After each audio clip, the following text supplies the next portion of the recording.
ಬಿಜೆಪಿಯಲ್ಲಿ ಟಿಕೆಟ್ ಸಿಗದೇ ಇರೋ ಹಾಗೆ ಮಾಡಿ ಲಕ್ಷ್ಮಣ್ ಸವದಿ ಅವರನ್ನ ಹೊರದಬ್ಬಿದಂತ ರಮೇಶ್ ಜಾರಕಿಹೊಳಿ ಈಗ ಅದೇ ಲಕ್ಷ್ಮಣ ಸವದಿ ಮತ್ತೆ ಬಿಜೆಪಿಗೆ ಹೆಜ್ಜೆ ಹಾಕ್ತಿದ್ದಾರೆ ಅಂದ್ರೆ ಅದಕ್ಕೆ ಎಂಥ ಕೆಂಡದಂತ ಮಾತುಗಳನ್ನ ಮಾತನಾಡಿದ್ದಾರೆ ರಮೇಶ್ ಜಾರಕಿಹೊಳಿ. ಹೇಳುವಂತಹ ಮಾತುಗಳೇನು? ಲಕ್ಷ್ಮಣ ಸವದಿ ಮತ್ತೆ ಬಿಜೆಪಿಗೆ ಬರೋದಾದ್ರೆ ರಮೇಶ್ ಜಾರಕಿಹೊಳಿಯ ಗೇಮಿಂಗ್ ಪ್ಲಾನ್ ಏನು? ಪ್ರತಿಯೊಂದು ವಿವರಣೆಯನ್ನ ವಿವರಿಸ್ತಾ ಹೋಗ್ತೀನಿ. ಅದಕ್ಕೂ ಮುಂಚೆ ಲಕ್ಷ್ಮಣ್ ಸವದಿ ಅವರು ಭಾರತೀಯ ಜನತಾ ಪಾರ್ಟಿಗೆ ಬರ್ತಾರೆ ಅನ್ನುವ ಒಂದಿಷ್ಟು ಸುದ್ದಿ ಹೇಳ್ತಿದ್ದಂಗೆ ರಮೇಶ್ ಜಾರಕಿಹೊಳಿ ಏನ್ ಮಾತನಾಡಿದ್ದಾರೆ ಅನ್ನೋದನ್ನ ಫಸ್ಟಿಗೆ ಈ ಒಂದು ವಿಡಿಯೋ ನೋಡ್ಕೊಂಡು ಬನ್ನಿ, ನಂತರ ಅದ್ರ ಬಗ್ಗೆ ನಿಮಗೆ ಕಂಪ್ಲೀಟ್ ಆಗಿ ಹೇಳ್ತಾ ಹೋಗ್ತೀನಿ. ಬಿಜೆಪಿ ಮರಳಿ ಬರ್ತಾವ ಅನ್ನುವಂಥ ಸೃಷ್ಟಿ ಮಾಡ್ತಾರೆ. ಅವ್ರು ಬರ್ತಾವ್ರು ಬಿಡ್ತಾ ಬೇರೆ ವಿಷಯ, ಅವ್ರು ಬರೋದಿಲ್ಲ, ನಾವು ತಗೋದಿಲ್ಲ. ಅದು ಫಸ್ಟ್. ಯಾಕಂದ್ರೆ ಅವರು ಬಿಟ್ಟು ಹೋಗುವಾಗ ಯಾವ ಥರ ಮಾತಾಡಿದ್ರೆ ನಾವು ನಾಳೆ ಎಲೆಕ್ಷನಲ್ಲಿ LED TV ಸ್ಕ್ರೀನ್ ಹಚ್ಚಿ ತೋರಿಸ್ತೀವಿ ಅವ್ರು ಏನು ಭಾಷೆ ಮಾಡಿದ್ರು, ನಮ್ಮ BJP ಬಗ್ಗೆ ಏನು ಮಾತಾಡ. ಇದಿಷ್ಟು ರಮೇಶ್ ಜಾರಕಿಹೊಳಿ ಅವರ ಮಾತಾಗಿದೆ.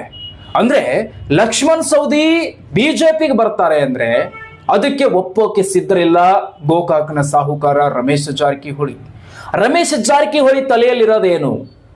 ಯಾಕೆ ಲಕ್ಷ್ಮಣ್ ಸವದಿ ಅವರನ್ನ ಭಾರತೀಯ ಜನತಾ ಪಾರ್ಟಿಗೆ ಮತ್ತೆ ವಾಪಸ್ ಕರೆದುಕೊಳ್ಳೋಕೆ ಹಿಂದೇಟಾಗ್ತಾ ಇದ್ದಾರೆ ಅಂದ್ರೆ ಟಿಕೆಟ್ ಸಿಗ್ಲಿಲ್ಲ ಅಂತ ಪಕ್ಷವನ್ನೇ ಬಿಟ್ಟು ಹೋದಂತ ಲಕ್ಷ್ಮಣ್ ಸವದಿಯನ್ನ ಮತ್ ನಾವ್ ಯಾಕೆ ಕರ್ಕೊಳ್ಳೋಣ ಅನ್ನುವ ಲೆಕ್ಕಾಚಾರಕ್ಕೆ ಈಗ ರಮೇಶ್ ಜಾರಕಿಹೊಳಿ ಮಾತನಾಡ್ತಾರೆ.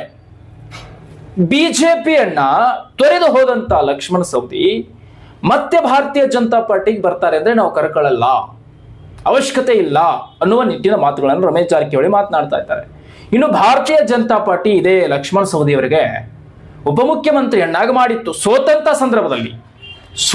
ಸಂದರ್ಭದಲ್ಲಿಯೇ ಲಕ್ಷ್ಮಣ್ ಸವದಿ ಅವರನ್ನ ಉಪಮುಖ್ಯಮಂತ್ರಿಯನ್ನಾಗಿ ಮಾಡಿತ್ತು ಭಾರತೀಯ ಜನತಾ ಪಾರ್ಟಿ. ಆದ್ರೆ ಯಾವಾಗ ರಮೇಶ್ ಜಾರಕಿಹೊಳಿ ಪ್ಲಾನಿಂಗ್ ಮಾಡಿ ಗೇಮ್ ಆಡಿದ್ರು ಅಂದ್ರೆ ಯಾವಾಗ ಮಹೇಶ್ ಕುಮಟಳ್ಳಿ ಅಂತಕ್ಕಂಥ ಶಾಸಕರನ್ನ ಒಂದು ಆರಿಸ್ಕೊಂಡು ಬಂದು ನಂತರ ಅವರಿಗೆ ಟಿಕೆಟ್ ಕೊಟ್ಟು ಲಕ್ಷ್ಮಣ್ ಸವದಿ ಅವರಿಗೆ ಸಿಗಬೇಕಾಗಿರ್ತಕ್ಕಂಥ ಟಿಕೆಟ್ ಅನ್ನ ತಪ್ಪಿಸಿದ್ರು, ಆಗ ಲಕ್ಷ್ಮಣ್ ಸವದಿ ಅವರಿಗೆ ದಿಕ್ಕು ತೋಚದಂತಾಯ್ತು. ಯಾಕಂದ್ರೆ ಆಗ ನಿಮ್ಗೆ ಗೊತ್ತಿರುವಂತ ವಿಚಾರಣೆ, ದಿಕ್ಕೇ ಕಾಣಿಸ್ಲಿಲ್ಲ ಲಕ್ಷ್ಮಣ್ ಸವದಿ ಅವರಿಗೆ. ಟಿಕೆಟ್ ಕೊಡ್ತೀವಿ ಅಂದವ್ರು ಕೊಡ್ಲಿಲ್ಲ ಅಂತ ಯಡಿಯೂರಪ್ಪನವ್ರು ಭರವಸೆ ಕೊಟ್ಟಿದ್ರಂತೆ ಟಿಕೆಟ್ ನಿನಗೆ ಅಂತ. ಆದ್ರೆ ಟಿಕೆಟ್ ಲಕ್ಷ್ಮಣ್ ಸವದಿ ಕೊಡ್ಲಿಲ್ಲ ಅನ್ನೋದು ಸವದಿಯವರ ವಾದ ಆಗಿತ್ತು. ಸೊ ಅದೇ ವಾದದ ಮೇರೆಗೆ ಆವಾಗಲೇ ಕಾಂಗ್ರೆಸ್ಗೆ ಜಂಪ್ ಆಗ್ತಾರೆ. ಕಾಂಗ್ರೆಸ್ಗೆ ಜಂಪ್ ಆದ ಕೂಡಲೇ ಕಾಂಗ್ರೆಸ್ನಲ್ಲಿ ಬಹು ಮತದಿಂದ ಒಂದು ಆರಿಸ್ಕೊಂಡು ಬರ್ತಾರೆ ಇದೆ ಲಕ್ಷ್ಮಣ್ ಸವದಿ. ಆದ್ರೆ ಮತ್ತೆ ಬಿಜೆಪಿಗೆ ಹೆಜ್ಜೆ ಹಾಕ್ತೀನಿ ಅಂದ್ರೆ ಅದಕ್ಕೆ ಅವಕಾಶ ಕೊಡಲ್ಲ, ಅದಕ್ಕೆ ನಾನು ಒಪ್ಪೋದಿಲ್ಲ ಅಂತ ಹೇಳ್ತಾ ಇರೋದು ರಮೇಶ್ ಜಾರಕಿಹೊಳಿ. ಇನ್ನು ಭಾರತೀಯ ಜನತಾ ಪಾರ್ಟಿಗೆ ಈಗ ಈ ಲಕ್ಷ್ಮಣ್ ಸವದಿಯವರ ಒಟ್ಟೊಟ್ಟಿಗೆನೆ ಹೋಗಿರ್ತಕ್ಕಂಥ ಜಗದೀಶ್ ಶೆಟ್ಟರ್ ವಾಪಸ್ ಆದ್ರು ಬೆಳಗಾವಿಯಲ್ಲಿ. ಅವರು ಮತ್ತೆ ಹೋದ್ರು ಕಾಂಗ್ರೆಸ್ಗೆ, ಮತ್ತೆ ಬಿಜೆಪಿಗೆ ಬಂದ್ರು. ಅವರಿಗೆ ಒಳ್ಳೆ ಅಧಿಕಾರವನ್ನು ಕೂಡ ಕೊಟ್ಟಿದ್ದಾರೆ, ಈಗಾಗಲೇ ಸಚಿವ ಸ್ಥಾನನೋ ಇನ್ನೊಂದು ಅವರಿಗೆ ಒಳ್ಳೆ ಅಧಿಕಾರ ಅವಧಿಯನ್ನ ಕೊಟ್ಟಿದ್ದಾರೆ. ಅವರು ಸೋತ್ರು ಕೂಡ. ಸೊ ಯಾಕೆ ಅಂದ್ರೆ ಭಾರತೀಯ ಜನತಾ ಪಾರ್ಟಿಯಲ್ಲಿ ಈ ರೀತಿಯಾದಂತ ಒಂದು ವ್ಯವಸ್ಥೆ ಇದೆ ಅಂತ ರಮೇಶ್ ಜಾರಕಿಹೊಳಿ ಹೇಳ್ತಾ ಇರೋದು. ಸೋತ್ರು ಕೂಡ ಉಪಮುಖ್ಯಮಂತ್ರಿಯನ್ನಾಗಿ ಮಾಡಿದ್ರು ಈ ಲಕ್ಷ್ಮಣ್ ಸವದಿನ. ಸೊ ಅದಾದ್ಮೇಲೆ ಜಗದೀಶ್ ಶೆಟ್ಟರ್ ಅವ್ರನ್ನ ಮತ್ತೆ ಕರ್ಕೊಂಡು ಅವ್ರು ಸೋತ್ರು ಕೂಡ ಅವರಿಗೆ ಒಳ್ಳೆ ಅಧಿಕಾರ ಕೊಟ್ಟರು. ಇದು ಭಾರತೀಯ ಜನತಾ ಪಾರ್ಟಿಯ ನೀತಿ ಸಂಸ್ಕಾರ. ಇಂತಹ ಪಕ್ಷವನ್ನೇ ಬಿಟ್ಟು ಹೋಗಿರ್ತಕ್ಕಂಥ ಲಕ್ಷ್ಮಣ್ ಸವದಿ ಯಾವ ಲೆಕ್ಕ ಅನ್ನೋ ಲೆಕ್ಕಾಚಾರವನ್ನ ಮಾತನಾಡ್ತಾ ಇದ್ದಾರೆ ರಮೇಶ್ ಜಾರಕಿಹೊಳಿ. ಇದಕ್ಕೆ ಲಕ್ಷ್ಮಣ್ ಸವದಿ ಏನ್ ಹೇಳ್ತಾರೆ ಅನ್ನಕ್ಕಿಂತ ಮುಂಚಿತವಾಗಿ ಅವರು ಭಾರತೀಯ ಜನತಾ ಪಾರ್ಟಿಗೆ ಬರೋದಕ್ಕೆ ಯಾಕೆ ಲೆಕ್ಕಾಚಾರಗಳನ್ನು ಹಾಕೊಳ್ತಾ ಇದ್ದಾರೆ ಅನ್ನುವಂತ ಒಂದಿಷ್ಟು ಲೆಕ್ಕಾಚಾರಗಳು ಹೊರಬರುತ್ತೆ. ನಾವು ಒಂದು ತೆಗೆದಿರುವಂತ ಅಂತಿಮ ನಿರ್ಧಾರ ಬೇರೆ ರೀತಿ ಇದೆ. ಎಲ್ಲರೂ ಅನ್ಕೊಳ್ತಾ ಇದ್ದಾರೆ ಲಕ್ಷ್ಮಣ್ ಸವದಿ ಬಿಜೆಪಿಗೆ ಬರ್ತಾರೆ ಅಂತ. ಆದ್ರೆ ಲಕ್ಷ್ಮಣ್ ಸವದಿ ಬಿಜೆಪಿಗೆ ಬರೋದಂತೂ ಚೂರು ಕಷ್ಟ.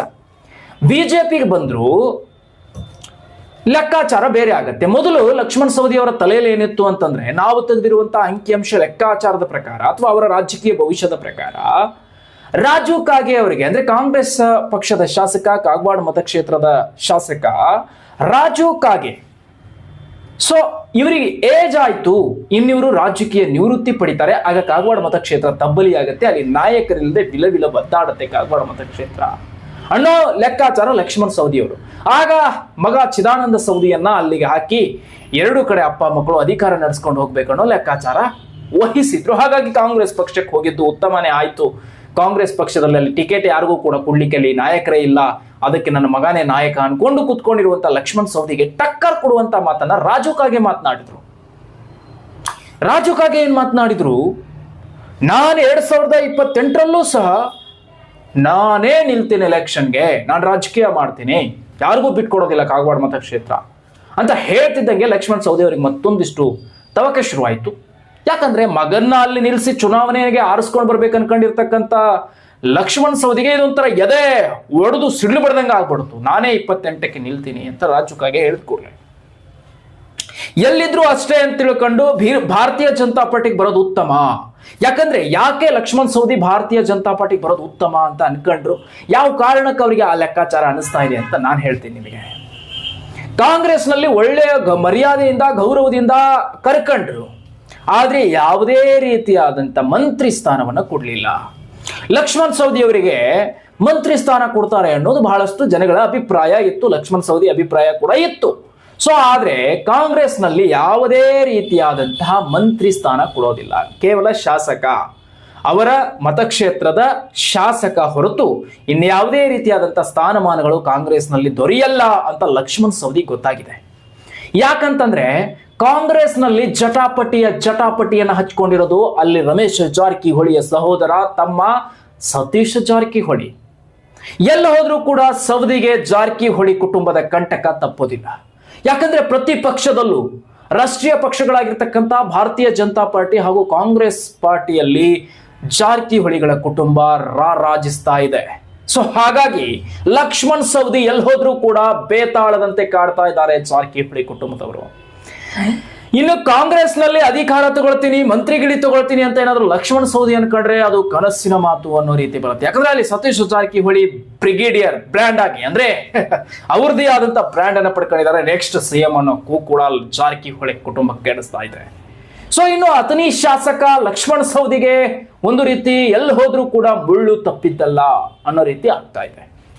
ಒಂದು ಕಡೆ ಭಾರತೀಯ ಜನತಾ ಪಾರ್ಟಿಯಲ್ಲಿ ಬಿಜೆಪಿಯಲ್ಲಿ ಈತ ರಮೇಶ್ ಜಾರಕಿಹೊಳಿ ಇದ್ರೆ, ಇನ್ನೊಂದು ಕಡೆ ಅವ ಯಾರಪ್ಪ ಅಂದ್ರೆ ಸತೀಶ್ ಜಾರಕಿಹೊಳಿ ಇರೋದು. ಸೊ ಹಾಗಾಗಿ ಇಲ್ಲಿ ಲಕ್ಷ್ಮಣ ಸವದಿಗೆ ಯಾವ ಲೆಕ್ಕಾಚಾರ ಕೂಡ ಕೈ ಹತ್ತಾ ಇಲ್ಲ. ಸೊ ಹೇಗೆ ಮಾಡಬೇಕು ಅನ್ನೋದು ಗೊತ್ತಿಲ್ಲ. ಕೇವಲ ಈಗ ಕಾಂಗ್ರೆಸ್ ಬಂದ್ರು, ಲಕ್ಷ್ಮಣ ಸವದಿ ಲೀಡಿಂದ ಗೆದ್ರು ಅಂತ ಎಲ್ಲರೂ ಮಾತಾಡೋದು, ಆದ್ರೆ ಮಂತ್ರಿಗಿರಿ ಸ್ಥಾನಗಳು ಸಿಗ್ತಾ ಇಲ್ಲ, ಅವ್ರು ಅನ್ಕೊಂಡಂತ ಸ್ಥಾನಗಳು ಸಿಗ್ತಾ ಇಲ್ಲ. ಉಪಮುಖ್ಯಮಂತ್ರಿ ಆದಂತ ಲಕ್ಷ್ಮಣ ಸವದಿ ಮತ್ತೆ ಒಬ್ಬ ಶಾಸಕನಾಗಿ ಮುಂದುವರಿಯೋದು ಅಂದ್ರೆ ಇದು ಕೀಳಿರಿಮೆ ಅಂತಾನೆ ಅನ್ನಬಹುದು. ಯಾಕಂತಂದ್ರೆ ನೋಡಿ, ಇದನ್ನೇ ಹೇಳ್ತಾರಲ್ಲ, ಅದೇನು ಹೇಳ್ತಾರಲ್ಲ, ಸೊ ಹಾಗಾಗಬಾರದು ಅಂತ. ಮೇಲೆ ಹೋಗಿ ಕೆಳಗೆ ಬರೋದು ತುಂಬಾ ಅವಮಾನಕರ ಸಂಗತಿ. ಲಕ್ಷ್ಮಣ ಸವದಿ ಉಪಮುಖ್ಯಮಂತ್ರಿ ಆದಂತವ್ರಿ ಕಾಂಗ್ರೆಸ್ನಲ್ಲಿ ಬಂದು ಕೇವಲ ಶಾಸಕ ಆಗ್ಬಿಟ್ರು. ಸೊ ಇದು ಕಾಂಗ್ರೆಸ್ನ ಕೀಳಿರಿಮೆ ಹುಟ್ಟಿಸ್ತಾ ಇರುವಂತದ್ದು ಲಕ್ಷ್ಮಣ ಸವದಿ ಅವರಿಗೆ.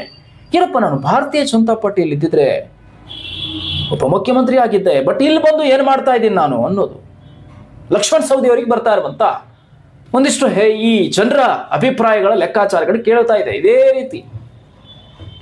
ಸೊ ಭಾರತೀಯ ಜನತಾ ಪಾರ್ಟಿಯಲ್ಲಿ ಇದ್ರೆ ಇನ್ನೂ ಉತ್ತಮ ಸ್ಥಾನಮಾನಗಳು ದೊರೀತಿತ್ತ ಲಕ್ಷ್ಮಣ ಸವದಿಗೆ, ಅದು ಲೆಕ್ಕಾಚಾರಗಳನ್ನ ತೆಗೆದು ನೋಡಿದ್ರೆ ಅನ್ಕೊಂಡ್ರೆ ಲಕ್ಷ್ಮಣ್ ಸವದಿ ಅವರಿಗೆ ಬಿಜೆಪಿಯಲ್ಲಿ ಬಹಳ ಭವಿಷ್ಯ ಇತ್ತು, ಆ ಭವಿಷ್ಯವನ್ನ ಕೆಡಿಸ್ಕೊಂಡ್ರು ಅವರು. ಲಕ್ಷ್ಮಣ್ ಸವದಿ ಅವರ ಭವಿಷ್ಯ ಭಾರತೀಯ ಜನತಾ ಪಾರ್ಟಿಯಲ್ಲಿ ಬಹಳ ಭವಿಷ್ಯ ದೊಡ್ಡದಾಗಿತ್ತು, ಅದನ್ನ ಕೆಡಿಸ್ಕೊಂಡ್ರು ಅಂತ ಜನರ ಅಭಿಪ್ರಾಯ. ನಾನು ಹೇಳ್ತಾ ಇರುವಂತದಕ್ಕಿಂತಲೂ ಜನರ ಅಭಿಪ್ರಾಯ ಈ ರೀತಿ, ಮತಕ್ಷೇತ್ರದ ಜನರ ಅಭಿಪ್ರಾಯ ಈ ರೀತಿ ಇದೆ, ಕೆಡಿಸ್ಕೊಂಡು ಬಿಟ್ರು ಅಂತ. ಕಾಂಗ್ರೆಸ್ನಲ್ಲಿ ಕೇವಲ ಈಗ ಹಾಲಿ ಶಾಸಕ ಏನು ಆರಿಸ್ಕೊಂಡು ಬಂದಿದ್ದಾರೆ, ಅದು 80,000 ಲೀಡ್ ಏನೋ ಬಂದ್ರು ಅಂತ ಹೇಳ್ತಾ ಇದ್ರು. ಆದ್ರೆ 80,000 ಲೀಡ್ ಬಂದಿರೋದು ಕಾಂಗ್ರೆಸ್ ಪಕ್ಷ, ಆಮೇಲೆ ಬೇಸತ್ತಂತ ಜನ ಇವ್ರಿಗೆ ಮತ ಹಾಕ್ಬಿಟ್ಟಿತ್ತು. ಆಮೇಲೆ ಕಣ್ಣೀರು ಕೂಡ ಹಾಕಿದ್ರು ಆ ಟೈಮಿಂಗ್ ನಲ್ಲಿ. ಸವದಿ ಕಣ್ಣೀರಿಗೆ ಸೋತಿದ್ರು, ಎಮೋಷನಲ್ ಆಗಿದ್ರು, ಎಲ್ಲಾ ರೀತಿ ಆಗಿದ್ರು. ಆಮೇಲೆ ಬಿಜೆಪಿ ಬರೀ ಅತನಿಯಲ್ಲಿ ಮಾತ್ರ ಅಲ್ಲ, ಅಂತಂದ್ರೆ ಇವ್ರ ಕ್ಷೇತ್ರದಲ್ಲಿ ಮಾತ್ರ ಅಲ್ಲ, ಬಿಜೆಪಿ ಎಲ್ಲಾ ಕಡೆನೂ ಕೂಡ ಡೌನ್ ಆಯಿತು. ಆ ಟೈಮ್ನಲ್ಲೇ ಇವರು ವೋಲ್ಟೇಜ್ ಆಗಿತ್ತು ಅಷ್ಟೇ. ಸೊ ಬಿಟ್ರೆ ಲಕ್ಷ್ಮಣ್ ಸವದಿ ಈಗ ಕಾಂಗ್ರೆಸ್ನಲ್ಲಿ ಕೇವಲ ಒಬ್ಬ ಶಾಸಕನಾಗಿದ್ದಾನಲ್ಲ, ಶಾಸಕರಾಗಿ ಹೋಗ್ತಾ ಇದ್ದಾರಲ್ಲ, ಇದು ಜನಗಳ ಅಭಿಪ್ರಾಯ ಮತ್ತಷ್ಟು ಕೆಣಕ್ತಾ ಇದೆ. ಅಂದ್ರೆ ಯೂಸ್ ಇಲ್ಲ ಅನ್ನುವ ರೀತಿಯಲ್ಲಿ ಮಂತ್ರಿಗಿರಿ ಸ್ಥಾನಗಳನ್ನ ಅಕ್ಸೆಪ್ಟೆಡ್ ಮಾಡ್ಕೊಳ್ತಾ ಇದ್ದ ಮತ್ತು ಅದನ್ನ ಅಭಿಪ್ರಾಯಗಳನ್ನು ಇಟ್ಕೊಂಡಂತ ಅಭಿಮಾನಿಗಳಿಗೆ, ಜನಗಳಿಗೆ ನಿರಾಸೆ ಆಗಿದೆ. ಮತ್ತೆ ಇನ್ನು ಕೆಲವು ಜನಗಳಿಗೆ ಇದು ತುಪ್ಪ ಹಾಲು ಸೇವಿಸಿದಂತಾಗಿದೆ, ಹೋಳಿಗೆ ತುಪ್ಪ ತಿಂದಂತಾಗಿದೆ. ಸೊ ಆ ಲೆಕ್ಕಾಚಾರಕ್ಕೆ ಬಂದು ನಿಂತ್ಕೊಂಡಿದೆ. ಈಗಲೂ ಕೂಡ ರಮೇಶ್ ಜಾರಕಿಹೊಳಿ ಇನ್ನು ಮೇಲೆ ಬಿಜೆಪಿ ಕರ್ಕೊಳ್ಳೋದಿಲ್ಲ ಸೌದಿನಾ ಅಂತ ಹೇಳಿ ಹಾಲಿ ಶಾಸಕ ಲಕ್ಷ್ಮಣ್ ಸವದಿನ ಇನ್ನು ಮೇಲೆ ನಾವು ಬಿಜೆಪಿ ಕರ್ಕೊಳ್ಳಲ್ಲ ಅಂತ ಸ್ಪಷ್ಟವಾಗಿ ರಮೇಶ್ ಜಾರಕಿಹೊಳಿ ಖ್ಯಾತೆ ತೆಗೆದಿದ್ದಾರೆ. ಇನ್ನು ರಮೇಶ್ ಜಾರಕಿಹೊಳಿ ಮಾತನ್ನ ಭಾರತೀಯ ಜನತಾ ಪಾರ್ಟಿ ಕೇಳುತ್ತಾ ಅಂದ್ರೆ ಕೇಳಬೇಕು ಸ್ವಾಮಿ. 17-18 ಶಾಸಕರನ್ನ ಕರ್ಕೊಂಡು ಬಂದಿದ್ದಾರೆ. ಏನಾದ್ರು ಲಕ್ಷ್ಮಣ್ ಸವದಿನ ಕರ್ಕತೀನಿ ಅಂದ್ರೆ ಮತ್ತೆ 27 ಶಾಸಕರನ್ನ ಕರ್ಕೊಂಡು ಹೋಗೋ ಕೆಪಾಸಿಟಿಯನ್ನ ಲಕ್ಷ್ಮಣ್ ಸವದಿಗೆ ವಿರುದ್ಧ ಹೊಂದಿಕೊಂಡಿರುವಂತ ರಮೇಶ್ ಜಾರಕಿಹೊಳಿ ಇದ್ದಾರೆ. ಸೊ ರಮೇಶ್ ಜಾರಕಿಹೊಳಿ ಮಾತು ಮೀರಿದ್ರೆ ಬಿಜೆಪಿನ ತಲ್ಲಣ ಆಗುತ್ತೆ. ಸೊ ಅದ್ರಗೋಸ್ಕರ ರಮೇಶ್ ಜಾರಕಿಹೊಳಿ ಈ ರೀತಿ ಒಂದು ಮಾಸ್ ಲೀಡರ್ ಆಗಿ ಬೆಳೀತಾ ಇದ್ದಾರೆ. ಸೊ ಒಂದು ಲೆಕ್ಕಾಚಾರಗಳು ಹೊರಟಿದೆ. ಲಕ್ಷ್ಮಣ್ ಸವದಿನ ನಾವು ಕರ್ಕೊಳ್ಳಲ್ಲ ಬಿಜೆಪಿಗೆ ಬಂದ್ರೆ ಇನ್ನು ಮೇಲೆ ಕಾಂಗ್ರೆಸ್ನಲ್ಲೇ ಇರಲಿ ಅಂತ. ಕಾಂಗ್ರೆಸ್ನಲ್ಲೇ ಇದ್ದು ಏನಾದ್ರೂ ಮಾಡಬೇಕು ಅಂತ ಲಕ್ಷ್ಮಣ್ ಸವದಿ ಹೊರಟ್ರೆ ಈ ಕಡೆ ಸತೀಶ್ ಜಾರಕಿಹೊಳಿ ಇದ್ದಾನೆ ಪುಣ್ಯಾತ್ಮ, ಏನು ಮಾಡ್ಲಿಕ್ಕೆ ಆಗಲ್ಲ. ಸೊ ಎಲ್ಲಿ ಹೋದ್ರೂ ಕೂಡ ಅದೇನೋ ಹೇಳ್ತಾರಲ್ಲ, ಹಂಗಾಗಿದೆ. ಈಗ ಹುಲಿ ಬಾಯಿಂದ ತಪ್ಪಿಸ್ಕೊಂಡು ಸಿಂಹದ ಬಾಯಿಗೆ ಬಿದ್ದಂಗೆ ಆಗಿದೆ. ಈ ರೀತಿ ಆಗ್ತಾ ಇದೆ. ಮೊಸಳೆ ಬಾಯಿಂದ ತಪ್ಪಿಸ್ಕೊಂಡು ನೀಲಿ ತಿಮಿಂಗ್ಳ ಬಾಯಿಗೆ ಹೋದಂಗೆ ಆಗ್ತಾ ಇದೆ. ಸೊ ಏನೂ ಮಾಡ್ಲಿಕ್ಕೆ ಆಗಲ್ಲ. ಜಾರಕಿಹೊಳಿ ಕುಟುಂಬ ಎಲ್ಲ ಕಡೆಯೂ ಕೂಡ ಬ್ರಹ್ಮ ಬಾಣಗಳನ್ನು ಸೃಷ್ಟಿ ಮಾಡ್ತಾ ಇದೆ. ಈ ರೀತಿ ಲೆಕ್ಕಾಚಾರಗಳು ನಡೀತಾ ಇದೆ. ಆದ್ರೆ ಗುಂದುಗಳಿಗೆ ಹೆದರದೆ ಲಕ್ಷ್ಮಣ ಸವದಿ ತನ್ನದೇ ಆದ ಶೈಲಿಯಲ್ಲಿ ರಾಜಕೀಯನ ಮಾಡ್ತಾ ಇದ್ದಾರೆ. ಆಮೇಲೆ ಜನಗಳ ಬೆಂಬಲವೂ ಕೂಡ ಸವದಿಯವರಿಗಿದೆ. ಸೊ ಈ ಲೆಕ್ಕಾಚಾರ ಇದ್ರೂ ಕೂಡ ರಾಜಕೀಯನ ಮಾಡ್ತಾ ಇದ್ದಾರೆ. ಆದರೆ ಭವಿಷ್ಯದ ಮುಂದಿನ ರಾಜಕೀಯ ಹಸ್ತಗಳು ಹೇಗಿದೆ ಅನ್ನೋದನ್ನು ಕಾದು ನೋಡಬೇಕಿದೆ. ಮತ್ತು ರಮೇಶ್ ಜಾರಕಿಹೊಳಿ ಅಂತೂ ಮೊದಲಿನಿಂದಲೂ ಮಾಸ್ ಲೀಡರ್ ಆಗಿ ಬೆಳ್ಕೊಂಡು ಬಂದು ಈಗಲೂ ಕೂಡ ಅದೇ ಮಾಸ್ ಸ್ಟೈಲ್ನಲ್ಲೇ ಲೆಕ್ಕಾಚಾರಗಳನ್ನು ಹಾಕೊಡ್ತಾ ಇದ್ದಾರೆ. ಮತ್ತಷ್ಟು ರಾಜಕೀಯ ಸುದ್ದಿಗಳನ್ನು ನಿಮ್ಮ ಮುಂದೆ ಬಯಲು ಮಾಡ್ತೀನಿ, ತರ್ತಾನೆ ಇರ್ತೀನಿ. ದಯವಿಟ್ಟು ಚಾನಲ್ನ ಸಬ್ಸ್ಕ್ರೈಬ್ ಮಾಡಿ, ಆದಷ್ಟು ಶೇರ್ ಮಾಡಿ. ಮತ್ತೆ ನಿಮ್ಮನ್ನ ಭೇಟಿ ಮಾಡ್ತೀನಿ. ನಮಸ್ಕಾರ.